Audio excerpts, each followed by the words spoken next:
ವೀಕ್ಷಕರೇ, ಇತ್ತೀಚೆಗೆ ರಾಹುಲ್ ಗಾಂಧಿ ಅವರು ಕೇಂದ್ರ ಸರ್ಕಾರ ಹಾಗೂ ಕೇಂದ್ರ ಚುನಾವಣಾ ಆಯೋಗದ ವಿರುದ್ಧ ಮತಗಳ್ಳತನದ ಆರೋಪವನ್ನ ಮಾಡಿದ್ರು.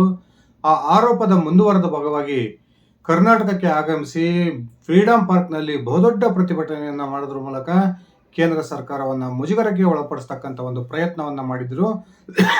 ಇದೀಗ ಆ ಮತಗಳ್ಳತನದ ಆರೋಪ ರಾಜ್ಯದ ಮುಖ್ಯಮಂತ್ರಿ ಸಿದ್ದರಾಮಯ್ಯನವರ ಬುಡಕ್ಕೆ ಒಂದು ದೊಡ್ಡ ರೀತಿಯ ಸಮಸ್ಯೆಯಾಗಿ ಕಾಡ್ತಿದೆ ಅನ್ನುವ ಮಾತುಗಳು ಕೇಳಿ ಬರ್ತಾ ಇದಾವೆ. ಒಂದ್ ಕಡೆ ತಾನು ಮಾಡೋ ಇದ್ದಂತಹ ಆರೋಪಗಳನ್ನ ಸಾಬೀತುಪಡಿಸೋದ್ರಲ್ಲಿ ರಾಹುಲ್ ಗಾಂಧಿ ಅವರು ಸಂಪೂರ್ಣ ವಿಫಲರಾಗಿದ್ದು, ಇದೀಗ ಕೇಂದ್ರ ಚುನಾವಣಾ ಆಯೋಗ ಸುಪ್ರೀಂ ಕೋರ್ಟ್ನ ಮೂಲಕ ರಾಹುಲ್ ಗಾಂಧಿ ಅವರಿಗೆ ಒಂದು ರೀತಿಯ ಮುಜುಗರವನ್ನು ತಂದಿಟ್ಟಿದೆ. ಇದೇ ಆಗಸ್ಟ್ 25ರ ಒಳಗೆ ನೀವು ಮಾಡಿರ್ತಕ್ಕಂಥ ಆರೋಪಗಳಿಗೆ ಸಂಬಂಧಪಟ್ಟಂತ ದಾಖಲೆಗಳನ್ನ ನಮಗೆ ಸಬ್ಮಿಟ್ ಮಾಡಬೇಕು. ಅದು ಕೂಡ ಅಫಿಡವಿಟ್ನೊಂದಿಗೆ ನಿಮ್ಮ ಹತ್ರ ಇರ್ತಕ್ಕಂಥ ದಾಖಲೆಗಳನ್ನು ನಮಗೆ ಕೊಡಬೇಕು, ಇಲ್ಲ ರಾಷ್ಟ್ರದ ಕ್ಷಮೆಯನ್ನ ಕೇಳಬೇಕು ಅನ್ನುವ ಒಂದು ಸೂಚನೆಯನ್ನ ರಾಹುಲ್ ಗಾಂಧಿ ಅವರಿಗೆ ಕೇಂದ್ರ ಚುನಾವಣಾ ಆಯೋಗ ಕೊಟ್ಟಿದೆ. ಇದೇ ಸಂದರ್ಭದಲ್ಲಿ ರಾಹುಲ್ ಗಾಂಧಿ ಮಾಡಿದ್ದಂತಹ ಈ ಮತಗಳ್ಳತನದ ಆರೋಪ ರಾಜ್ಯದ ಮುಖ್ಯಮಂತ್ರಿ ಸಿದ್ದರಾಮಯ್ಯನವರಿಗೆ ದೊಡ್ಡ ತಲೆನೋವನ್ನು ತಂದಿಟ್ಟಿದೆ ಅನ್ನುವ ಮಾಹಿತಿಗಳು ಲಭ್ಯ ಆಗ್ತಾ ಇದ್ದು, ಈ ಮತಗಳ್ಳತನದ ಆರೋಪಕ್ಕೆ ಸಂಬಂಧಪಟ್ಟಂತೆ ಈಗಾಗಲೇ ಸಿದ್ದರಾಮಯ್ಯನವರ ವಿರುದ್ಧ 2ರಿಂದ 3 ಕೇಸ್ಗಳು ದಾಖಲಾಗಿರ್ತಕ್ಕಂಥದ್ದು ನಿಜಕ್ಕೂ ಕೂಡ ಒಂದು ರೀತಿಯ ಆತಂಕವನ್ನ ಸಿದ್ದರಾಮಯ್ಯ ಬಣಕ್ಕೆ ಮೂಡಿಸಿದೆ ಎನ್ನುವ ಮಾತುಗಳು ಕೇಳಿ ಬರ್ತದವೆ. ಬನ್ನಿ ಸ್ನೇಹಿತರೆ, ಹಾಗಾದ್ರೆ ಮತಗಳ್ಳತನ ಆರೋಪಕ್ಕೆ ಸಂಬಂಧಪಟ್ಟಂತೆ ಸಿದ್ದರಾಮಯ್ಯನವರ ವಿರುದ್ಧ ಯಾವೆಲ್ಲ ದೂರುಗಳು ದಾಖಲಾಗಿವೆ, ಯಾರ್ಯಾರು ಈ ದೂರುಗಳನ್ನ ಕೊಟ್ಟಿದ್ದಾರೆ, ಈ ದೂರುಗಳಲ್ಲಿರ್ತಕ್ಕಂಥ ಒಂದು ಮಾಹಿತಿಗಳೇನೋ ತಿಳ್ಕೊಂಡು ಬರೋಣ. ಅದಕ್ಕಿಂತ ಮುಂಚೆ ನೀವಿನ್ನು ನನ್ನ ಇಟ್ಗೆ ಹೇಮಂತ್ ಯೂಟ್ಯೂಬ್ ಚಾನಲ್ಗೆ ಸಬ್ಸ್ಕ್ರೈಬ್ ಮಾಡ್ಕೊಂಡಿಲ್ಲ ಅಂದರೆ ದಯವಿಟ್ಟು ಸಬ್ಸ್ಕ್ರೈಬ್ ಮಾಡಿಕೊಂಡು ಬೆಲ್ ಬಟನ್ನ ಕ್ಲಿಕ್ ಮಾಡಿ. ನಾನು ಕೊಡ್ತಕ್ಕಂಥ ಮಾಹಿತಿ ನಿಮ್ಗೆ ಇಷ್ಟ ಆಗಿದ್ರೆ ಈ ವಿಡಿಯೋಗೆ ಲೈಕ್ ಮಾಡಿ, ಶೇರ್ ಮಾಡಿ, ಕಮೆಂಟ್ ಮಾಡಿ. ಸ್ನೇಹಿತರೆ, ವೋಟ್ ಚೋರಿ ವಿಚಾರಕ್ಕೆ ಸಂಬಂಧಪಟ್ಟಂತೆ ಇಡೀ ರಾಷ್ಟ್ರಾದ್ಯಂತ ಕಾಂಗ್ರೆಸ್ ಬೀದಿಗಿಳಿದು ಪ್ರತಿಭಟನೆಯನ್ನ ಮಾಡ್ತಾ ಇದೆ. ಇದೇ ಸಂದರ್ಭದಲ್ಲಿ ಬಿಜೆಪಿ ಕೂಡ ಈ ಕಾಂಗ್ರೆಸ್ ನಾಯಕರ ಆರೋಪಕ್ಕೆ ತಿರುಗೇಟನ್ನ ಕೊಡ್ತಕ್ಕಂಥ ಒಂದು ಪ್ರಯತ್ನವನ್ನು ಕೂಡ ಮಾಡ್ತಾ ಇದೆ. ಈಗಾಗಲೇ ಕೇಂದ್ರ ಚುನಾವಣಾ ಆಯೋಗ ಅಂತೂ ರಾಹುಲ್ ಗಾಂಧಿ ಅವರ ವಿರುದ್ಧ ಸಂಪೂರ್ಣವಾಗಿ ಗರಂ ಆಗಿದ್ದು, ರಾಹುಲ್ ಗಾಂಧಿ ಅವರಿಗೆ ಆಗಸ್ಟ್ 25ರ ಒಂದು ಡೆಡ್ಲೈನ್ ಅನ್ನು ಕೂಡ ಕೊಟ್ಟಿದೆ. ಇಂತಹ ಸಂದರ್ಭದಲ್ಲಿ ರಾಜ್ಯದ ಮುಖ್ಯಮಂತ್ರಿ ಸಿದ್ದರಾಮಯ್ಯನವರ ವಿರುದ್ಧ ಇದೀಗ ಬಿಜೆಪಿ ಮುಗಿಬಿದ್ದಿದ್ದು, ಸಿದ್ದರಾಮಯ್ಯನವರ ವಿರುದ್ಧ 2 ಪ್ರಮುಖ ಪ್ರಕರಣಗಳನ್ನು ಮಾಡೋದ್ರ ಮೂಲಕ ಸೂಕ್ತ ಕ್ರಮಕ್ಕೆ ರಾಜ್ಯ ಬಿಜೆಪಿ ನಾಯಕರು ಆಗ್ರಹಿಸಿರ್ತಕ್ಕಂಥದ್ದು. ಈ ಒಂದು ದೂರು ನಿಜಕ್ಕೂ ಕೂಡ ಸಿದ್ದರಾಮಯ್ಯನವರ ಮುಖ್ಯಮಂತ್ರಿ ಕುರ್ಚಿಗೆ ಕಂಟಕವನ್ನು ತರುತ್ತಾ ಅನ್ನುವ ಪ್ರಶ್ನೆಗಳನ್ನು ಹುಟ್ಟುಹಾಕಿದೆ. ಹೌದು ಸ್ನೇಹಿತರೆ, ಇತ್ತೀಚೆಗೆ ತಾನೇ ಕೇಂದ್ರದ ಮಾಜಿ ಸಚಿವ ಸಿದ್ದರಾಮಯ್ಯನವರ ಒಂದು ಕಾಲದ ಆಪ್ತ ಸ್ನೇಹಿತನಾಗಿದ್ದಂಥ CM ಇಬ್ರಾಹಿಂ 2018ರ ವಿಧಾನಸಭಾ ಚುನಾವಣೆಯ ಸಂದರ್ಭದಲ್ಲಿ ನಾವು ಬದಾಮಿ ಕ್ಷೇತ್ರಕ್ಕೆ ಸಂಬಂಧಪಟ್ಟಂತೆ ಚುನಾವಣೆಯ ಸಂದರ್ಭದಲ್ಲಿ ಸುಮಾರು 3,000ಗಳಷ್ಟು ಮತಗಳನ್ನ ದುಡ್ಡು ಕೊಟ್ಟು ಕೊಂಡ್ಕೊಂಡಿದ್ದೆ ಅನ್ನುವ ಒಂದು ಮಾತನ್ನ ಹೇಳಿದ್ರು. ಇದೀಗ ಅದರ ವಿರುದ್ಧ ಬಿಜೆಪಿಯ ಒಂದು ರಾಜ್ಯ ನಿಯೋಗ ಕೇಂದ್ರ ಚುನಾವಣಾ ಆಯೋಗಕ್ಕೆ ಒಂದು ದೂರನ್ನು ಸಲ್ಲಿಸೋದಕ್ಕೆ ಮುಂದಾಗಿದೆ. ಇನ್ನೊಂದು ಕಡೆ ಕಳೆದ ಲೋಕಸಭಾ ಚುನಾವಣೆಯಲ್ಲಿ ಹಾಸನ ಲೋಕಸಭಾ ಕ್ಷೇತ್ರ ವ್ಯಾಪ್ತಿಯ ಬೇಲೂರು ವಿಧಾನಸಭಾ ಕ್ಷೇತ್ರ ವ್ಯಾಪ್ತಿಗೆ ಸಂಬಂಧಪಟ್ಟಂತೆ 7 ಕೋಟಿ ರೂಪಾಯಿಗಳನ್ನು ಹಂಚಿಕೆ ಮಾಡಬೇಕು. ಈ ಹಂಚಿಕೆ ಮಾಡತಕ್ಕಂಥ ಒಂದು ನಿರ್ಧಾರ ಮುಖ್ಯಮಂತ್ರಿ ಸಿದ್ದರಾಮಯ್ಯ ಹಾಗೂ ಉಪಮುಖ್ಯಮಂತ್ರಿ DK ಶಿವಕುಮಾರ್ ಹಾಗೂ ರಾಜ್ಯಸಭಾ ಸದಸ್ಯ ಗೋವಿಂದರಾಜ್ ಅವರ ನಡುವೆ ನಡೆದಂತಹ ಒಂದು ಮೀಟಿಂಗ್ನಲ್ಲಿ ತೀರ್ಮಾನ ಆಗಿದೆ ಅನ್ನುವ ಒಂದು ಹಾಸನದ ಶಾಸಕ ಶಿವಲಿಂಗೇಗೌಡರ ಒಂದು ಆಡಿಯೋ ವೈರಲ್ ಆಗಿತ್ತು. ಈ ಆಡಿಯೋಗೆ ಸಂಬಂಧಪಟ್ಟಂತೆ ಈಗಾಗಲೇ ಬಿಜೆಪಿಯ ನಾಯಕ ಹಾಗೂ ವಕೀಲರಾಗಿರ್ತಕ್ಕಂಥ ದೇವರಾಜೇಗೌಡ ಅವರು ಈ ಸಿದ್ದರಾಮಯ್ಯ ಮತ್ತು DK ಶಿವಕುಮಾರ್ ವಿರುದ್ಧ ಪ್ರಾಸಿಕ್ಯೂಷನ್ಗೆ ಅನುಮತಿಯನ್ನ ಕೊಡಬೇಕು ಅನ್ನುವ ಒಂದು ದೂರನ್ನ ಈಗಾಗಲೇ ಕೊಟ್ಟಿದ್ದಾರೆ.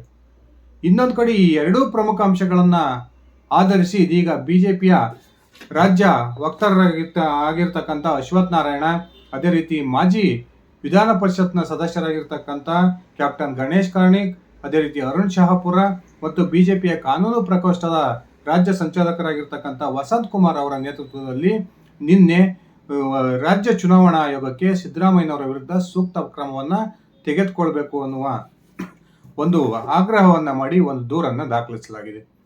ಇನ್ನೊಂದು ಕಡೆ CM ಇಬ್ರಾಹಿಂ ಅವರು ನಾನು 3,000ಗಳಷ್ಟು ಮತಗಳನ್ನು ಕೊಂಡುಕೊಳ್ಳೋದ್ರ ಮೂಲಕ ಸಿದ್ದರಾಮಯ್ಯನವರನ್ನ ಅಲ್ಲಿ ಗೆಲ್ಸ್ಕೊಂಡು ಬಂದಿದ್ದೆ ಅನ್ನುವ ಹೇಳಿಕೆಯನ್ನ ಕೊಟ್ಟಿದ್ದರು. ಈ ಹೇಳಿಕೆಯನ್ನ ಅತ್ಯಂತ ಗಂಭೀರವಾಗಿ ತೆಗೆದುಕೊಳ್ಬೇಕು ಅನ್ನುವ ಒಂದು ದೂರನ್ನ ಬಿಜೆಪಿಯ ರಾಜ್ಯಸಭಾ ಸದಸ್ಯ ಲೆಹರ್ ಸಿಂಗ್ ಅವರು ಕೇಂದ್ರ ಚುನಾವಣಾ ಆಯೋಗಕ್ಕೂ ಕೂಡ ಒಂದು ದೂರನ್ನು ಕೊಟ್ಟಿದ್ದಾರೆ ಎನ್ನುವ ಮಾಹಿತಿಗಳು ಬರ್ತಾ ಇದ್ದಾವೆ. ಹಾಗಾದರೆ ಏನು ಈ ಎರಡು ಆರೋಪಗಳು? ಇದಕ್ಕೂ ಮತಗಳ್ಳತನಕ್ಕೂ ಏನು ಸಂಬಂಧ ಅಂತ ನಿಮ್ಮ ಪ್ರಶ್ನೆಗಳು ಉಟ್ಕೊಳ್ಬೋದು. ಸ್ನೇಹಿತರೆ, ಕಳೆದ ಲೋಕಸಭಾ ಚುನಾವಣೆಯಲ್ಲಿ ಏನು ಕಾಂಗ್ರೆಸ್ ಮತದಾರರಿಗೆ ದುಡ್ಡನ್ನು ಹಂಚೋದ್ರ ಮೂಲಕ ಒಂದು ಲೋಕಸಭಾ ಚುನಾವಣೆಯನ್ನು ಹಾಸನದಲ್ಲಿ ಗೆದ್ದಿತ್ತು ಅನ್ನುವ ಆರೋಪವನ್ನು ದೇವರಾಜೇಗೌಡ ಈ ಹಿಂದೆನೇ ಮಾಡಿದರು.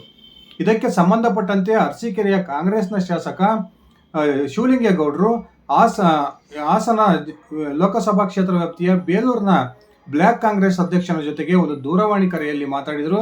ಆ ದೂರವಾಣಿ ಕರೆಯ ಸಂದರ್ಭದಲ್ಲಿ ತಲಾ 70%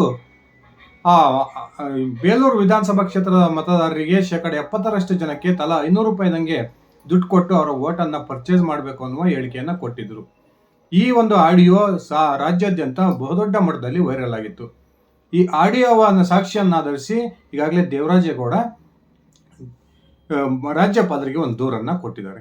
ಇನ್ನೊಂದು ಕಡೆ ಇದೇ ಒಂದು ಸಾಕ್ಷ್ಯವನ್ನಾಧರಿಸಿ ಇದೀಗ ಬಿಜೆಪಿಯ ರಾಜ್ಯ ನಾಯಕರು ಇದೀಗ ರಾಜ್ಯ ಚುನಾವಣಾ ಆಯೋಗಕ್ಕೆ ಒಂದು ದೂರನ್ನು ಕೊಟ್ಟಿದ್ದು, ಸಿದ್ದರಾಮಯ್ಯನವರು ಹಾಗೂ ಡಿ.ಕೆ. ಶಿವಕುಮಾರ್ ಕಳೆದ ಲೋಕಸಭಾ ಚುನಾವಣೆಯಲ್ಲಿ ಹಾಸನದಲ್ಲಿ ಮತಗಳ್ಳತನದ ಮೂಲಕ ಮತಗಳನ್ನು ಕೊಂಡುಕೊಳ್ಳೋದ್ರ ಮೂಲಕ ಚುನಾವಣೆಯನ್ನು ಗೆದ್ದಿದ್ದಾರೆ. ಇವರ ವಿರುದ್ಧ ಸೂಕ್ತ ಕ್ರಮವನ್ನು ಕೈಗೊಳ್ಳಬೇಕು ಅನ್ನುವ ಒಂದು ದೂರನ್ನು ದಾಖಲಿಸಿದೆ. ಇನ್ನೊಂದು ಕಡೆ ಸಿಎಂ ಇಬ್ರಾಹಿಂ ಇತ್ತೀಚೆಗೆ ಮಾತಾಡಿದಂಥ ಸಂದರ್ಭದಲ್ಲಿ ಒಂದು ಪ್ರಮುಖವಾದ ಬಾಂಬನ್ನು ಹಾಕಿದ್ರು. ಆ ಮೂಲಕ 2018ರ ಬದಾಮಿ ವಿಧಾನಸಭಾ ಚುನಾವಣೆಯ ವೇಳೆ ಸಿದ್ದರಾಮಯ್ಯನವರು ಸೋಲಿನ ಭೀತಿಯನ್ನು ಎದುರಿಸ್ತಾ ಇದ್ರು. ಒಂದು ಕಡೆ ಚಾಮುಂಡೇಶ್ವರಿಯಲ್ಲೂ ಕೂಡ ಗ್ರೌಂಡ್ ರಿಪೋರ್ಟ್ ಅಷ್ಟೊಂದು ಉತ್ತಮವಾಗಿರಲಿಲ್ಲ. ಆ ಕಾರಣಕ್ಕೆ ನಾನೇ ಸಿದ್ದರಾಮಯ್ಯನವರಿಗೆ ಒತ್ತಾಯ ಮಾಡಿ ಆ ಬದಾಮಿಯಲ್ಲಿ ಒಂದು ಚುನಾವಣೆಗೆ ಸ್ಪರ್ಧೆ ಮಾಡಬೇಕು ಅನ್ನುವ ಒಂದು ಮಾತನ್ನು ಹೇಳಿದ್ದೆ. ಅದಾದ ನಂತರ ಬಾದಾಮಿಯಲ್ಲೂ ಕೂಡ ಸಿದ್ದರಾಮಯ್ಯನವರಿಗೆ ಅಷ್ಟು ಉತ್ತಮ ವಾತಾವರಣ ಇರಲಿಲ್ಲ. ಆದರೆ ಕೊನೆಗೆ ನಾನು ಆ ಒಂದು ಬದಾಮಿಗೆ ಹೋಗೋದ್ರ ಮೂಲಕ ಚುನಾವಣೆಗೆ ಮತದಾನಕ್ಕೆ 3 ದಿನ ಇದ್ದಂಥ ಸಂದರ್ಭದಲ್ಲಿ ಸುಮಾರು 3,000 ಮತಗಳನ್ನು ದುಡ್ಡು ಕೊಂಡುಕೊಂಡು ಸಿದ್ದರಾಮಯ್ಯನವರ ಪರವಾಗಿ ನಾವು ಮತವನ್ನು ಹಾಕಿಸಿ ಸಿದ್ದರಾಮಯ್ಯನವರನ್ನು ಗೆಲ್ಲಿಸ್ಕೊಂಡು ಬಂದಿದ್ದೆ ಅನ್ನುವ ಒಂದು ಆರೋಪವನ್ನು ಸಿಎಂ ಇಬ್ರಾಹಿಂ ಮಾಡಿದರು. ಈ ಆರೋಪದ ನಂತರ ಇಬ್ರಾಹಿಂ ಹೇಳ್ತಾರೆ, ಈ ಒಂದು ನಾನು ಏನು ಚುನಾವಣೆಯ ಸಂದರ್ಭದಲ್ಲಿ ಮತಗಳನ್ನು ಕೊಂಡ್ಕೊಳ್ಳೋದಕ್ಕೆ ದುಡ್ಡನ್ನು ಕೊಟ್ಟಿದ್ದೆ, ಆ ದುಡ್ಡನ್ನು ಸಿದ್ದರಾಮಯ್ಯನವರು 6 ತಿಂಗಳ ನಂತರ ನನಗೆ ವಾಪಸ್ ಕೊಟ್ಟಿದ್ದರು. ಈ ಒಂದು ವಿಚಾರವನ್ನು ನಾನು ಎಲ್ಲಿ ಬೇಕಾದರೂ ಹೇಳೋದಕ್ಕೆ ರೆಡಿ ಅನ್ನುವ ಒಂದು ಆರೋಪವನ್ನು ಸಿದ್ದರಾಮಯ್ಯನವರು ಮೇಲೆ ಮಾಡಿದರು. ಇದೀಗ ಹಾಸನ ಲೋಕಸಭಾ ಕ್ಷೇತ್ರದ 7 ಕೋಟಿ ರೂಪಾಯಿಗಳ ಹಂಚಿಕೆ ವಿಚಾರಕ್ಕೆ ಸಂಬಂಧಪಟ್ಟಂತೆ, ಅದೇ ರೀತಿ 2018ರ ಬದಾಮಿ ಚುನಾವಣೆಯಲ್ಲಿ ಸಿದ್ದರಾಮಯ್ಯನವರು ಮತಗಳನ್ನು ಕೊಂಡುಕೊಳ್ಳೋದ್ರ ಮೂಲಕ ಚುನಾವಣೆಯನ್ನು ಜಯಗಳಿಸಿದರು ಅನ್ನುವ 2 ಪ್ರಮುಖ ವಿಚಾರಗಳನ್ನು ಇಟ್ಕೊಂಡು ಇದೀಗ ರಾಜ್ಯ ಬಿಜೆಪಿ ಸಿದ್ದರಾಮಯ್ಯನವರ ಮೇಲೆ ಮುಗಿಬಿದ್ದಿದ್ದು, ಒಂದು ಕಡೆ ವಕೀಲ ದೇವರಾಜೇಗೌಡರು ಪ್ರಾಸಿಕ್ಯೂಷನ್ಗೆ ಅನುಮತಿಯನ್ನು ಕೋರಿ ರಾಜ್ಯಪಾಲರಿಗೆ ಒಂದು ಮನವಿಯನ್ನು ಕೊಟ್ಟಿದ್ರೆ, ಇನ್ನೊಂದು ಕಡೆ ರಾಜ್ಯ ಹಾಗೂ ಕೇಂದ್ರ ಚುನಾವಣಾ ಆಯೋಗಕ್ಕೆ ಬಿಜೆಪಿಯ ರಾಜ್ಯ ನಾಯಕರು ಈಗ ಸಿದ್ದರಾಮಯ್ಯನವರ ವಿರುದ್ಧ ದೂರನ್ನು ಕೊಟ್ಟಿದ್ದು, ಏನು ರಾಹುಲ್ ಗಾಂಧಿ ಅವರು ಕೇಂದ್ರದ ಬಿಜೆಪಿ ಸರ್ಕಾರದ ವಿರುದ್ಧ ಹಾಗೂ ಕೇಂದ್ರ ಚುನಾವಣಾ ಆಯೋಗದ ವಿರುದ್ಧ ಮತಗಳ್ಳತನದ ಆರೋಪವನ್ನು ಹೊರಿಸಿದ್ರು. ಇದೀಗ ಈ ಆರೋಪ ಸಿದ್ದರಾಮಯ್ಯನವರ ಬುಡಕ್ಕೆ ಒಂದು ಬಿಸಿ ನೀರನ್ನು ಬಿಡೋ ಸಾಧ್ಯತೆಗಳಿದ್ದಾವೆ ಅನ್ನುವ ಒಂದು ಮಾಹಿತಿಗಳು ಲಭ್ಯವಾಗ್ತಿದ್ದಾವೆ. ಸ್ನೇಹಿತರೆ, ನಿಮ್ಮ ಅಭಿಪ್ರಾಯದ ಪ್ರಕಾರ ಈ ಮತಗಳ್ಳತನದ ಆರೋಪ ಸಿದ್ದರಾಮಯ್ಯನವರ ಮುಖ್ಯಮಂತ್ರಿ ಪಟ್ಟವನ್ನು ಕಿತ್ತುಕೊಳ್ಳುತ್ತಾ, ಆ ಮೂಲಕ ರಾಹುಲ್ ಗಾಂಧಿ ನಡೆಸಿದಂಥ ಹೋರಾಟ ತನ್ನದೇ ಪಕ್ಷದ ಮುಖ್ಯಮಂತ್ರಿಯ ಒಂದು ಪದವಿಗೆ ಕುತ್ತನ್ನು ತರುತ್ತಾ? ನಿಮ್ಮ ವೈಯಕ್ತಿಕ ಅಭಿಪ್ರಾಯವನ್ನು ಕಮೆಂಟ್ ಮಾಡಿ. ಇದಿಷ್ಟಾಗಿತ್ತು ನನ್ನ ಇವತ್ತಿನ ಈ ವಿಡಿಯೋ. ನಾನು ಕೊಟ್ಟಿರ್ತಕ್ಕಂಥ ಮಾಹಿತಿ ನಿಮ್ಗೆ ಇಷ್ಟ ಆಗಿದ್ದರೆ ಈ ವಿಡಿಯೋಗೆ ಲೈಕ್ ಮಾಡಿ, ಶೇರ್ ಮಾಡಿ, ಕಮೆಂಟ್ ಮಾಡಿ. ನೀವು ನನ್ನ ಇಟ್ಟಿಗೆ ಹೇಮಂತ್ ಯೂಟ್ಯೂಬ್ ಚಾನಲ್ಗೆ ಸಬ್ಸ್ಕ್ರೈಬ್ ಮಾಡ್ಕೊಂಡಿಲ್ಲ ಅಂದರೆ ದಯವಿಟ್ಟು ಸಬ್ಸ್ಕ್ರೈಬ್ ಮಾಡಿಕೊಂಡು ಬೆಲ್ ಬಟನ್ನ ಕ್ಲಿಕ್ ಮಾಡಿ. ಧನ್ಯವಾದಗಳು ಸ್ನೇಹಿತರೆ, ಶುಭ ದಿನ.